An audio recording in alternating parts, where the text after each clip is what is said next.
So in this short video, I'll be talking about the 3.4 Phase 1 weapon banner, which was officially posted on the social media for Genshin Impact. It will be for the Light of Foliar Incision, which will be Alhaitham's signature weapon, and also the Primordial Jade-Winged Spear will be making a rerun as well. And then we'll talk about the 4-star weapons separately. So let's just start with the 5-star weapons. On the screen, you're just going to see Keqing as the placeholder, as a sword character. So yeah, I would just say that first of all, I'm not going to read the weapon card for the Light of Foliar Incision, or I'll just call it the light sword for this point because it's long. I won't read the character card, but the weapon card. But it is already online, and it's basically a crit damage weapon, and it will also have a passive that increases, of course, normal attack damage and some scaling off of elemental mastery. So that's like the long and the short of it. Okay, currently there aren't that many weapons that are focused on elemental mastery scaling for 5 stars. Actually, there are none. None of them are. They're actually, actually, the Freedom Sworn is, sorry. But this is more of a support weapon, whereas the other one, the new one, the Light Sword, is going to be focused on crit damage. So if we compare that really just to the Haran, for example, which is crit rate, the Mist Splitter, which is crit damage, and the Jade Cutter, which is crit rate, there are lots of those types of swords already with the crit substat, right? But then their passive will not be based off of elemental mastery, like scaling, etc., but they will have their own damage boosts in their passive, okay? So what I mean to say here is that the Light of Foliar Incision is not a must-pull sword, for the reason simply because you may have some of these other swords lying around. For example, I myself have 2 Primordial Jade Cutters, as you can see, because I did get another one in the recent rerun, I think a patch or 2 ago. And I currently have it on Layla only because it has an HP passive and she needs HP, but I don't use Layla anymore and I already got her character card for the companionship level. So I will be giving my Jade Cutter to my Alhaitham if I am lucky to get him. So that's what's going to happen. So I'm going to try to pull for him, but doesn't mean that that I'm going to pull for his weapon, though. If I don't get him, that's okay. But if I get him, then I'm going to give him the Primordial Jade Cutter. Okay, so, and if I, obviously don't have him, then I'll just leave this with Layla for now. So that's my take on that.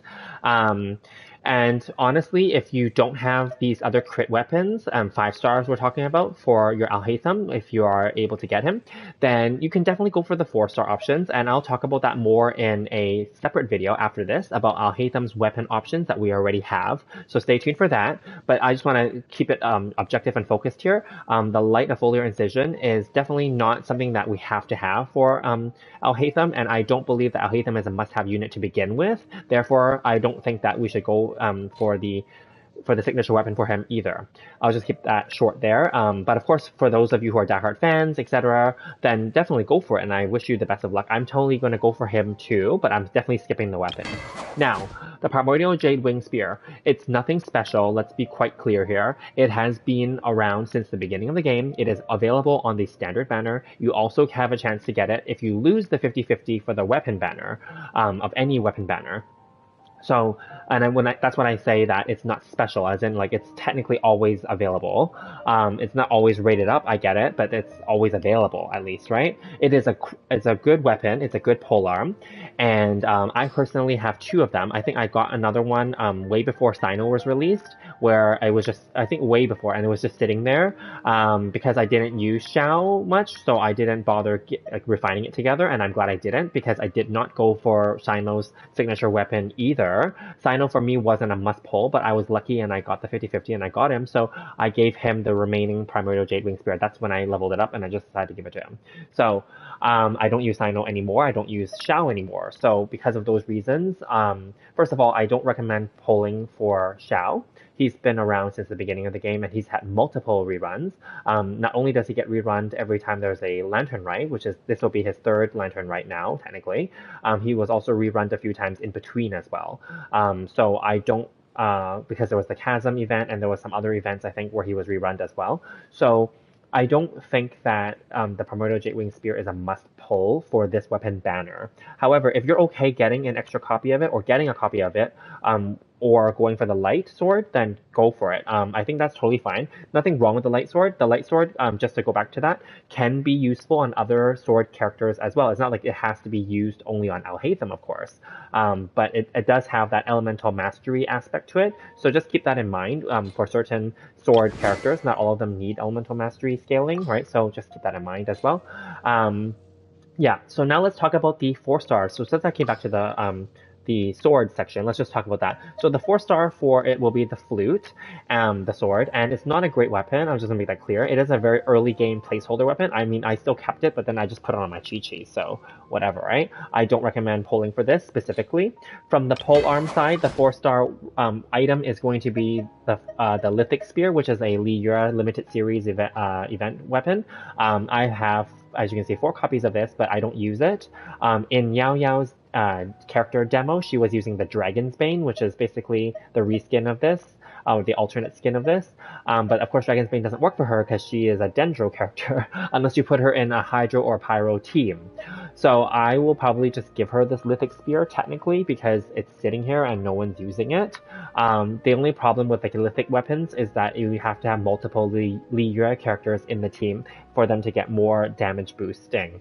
So that's the only problem. But then, mind you, she's a healer, so it's not like I need her to really do that much attacking or crit rate anyway. So I might just be okay giving this to her.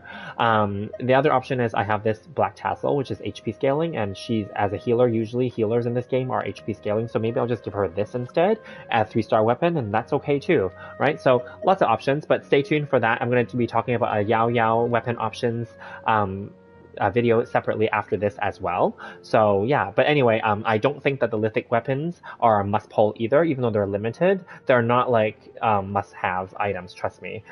These have been around for a while already, and I don't think many players actually use them anymore. So the same goes for those Mondstadt ones. The Inazuma ones actually are quite useful. The Sumeru ones, I mean, people went and tried to collect them, but they're not like must-have either, so they're just limited for collection purposes. Okay, moving along. Let's keep it moving. So then Claymore. So for the 4-star version, we will have the Rainslasher. This has been in the game since the beginning. It is nothing special. You can get this without a rate up, basically on the weapon banner anyways. So I don't think this is a must-pull weapon.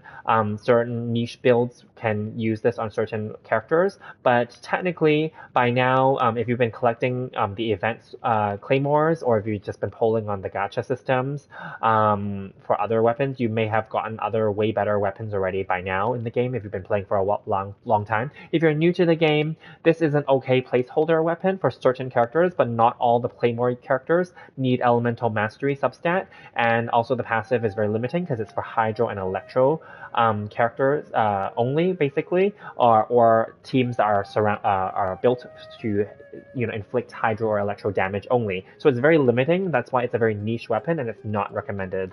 And then not last yet, we have bow, and then we have catalyst after. So for bow, we have the sacrificial, I believe. So the sacrificial is a great weapon. Let me find it. Where is it? Yeah, here. It's a good weapon. Definitely, it's a great support weapon. I put it on my Diona, as you can see, but I can see this working for like like a Kale if you want it to, or like a Goro, just any character that needs energy, really, who is a support character. You can't go wrong with this bow, but it's not like a must-pull item from this banner. And then last but not least, we'll just quickly grab a catalyst as an example. So, I mean, it's perfect that Yae Miko's here because she has a copy of it. It is the widsith.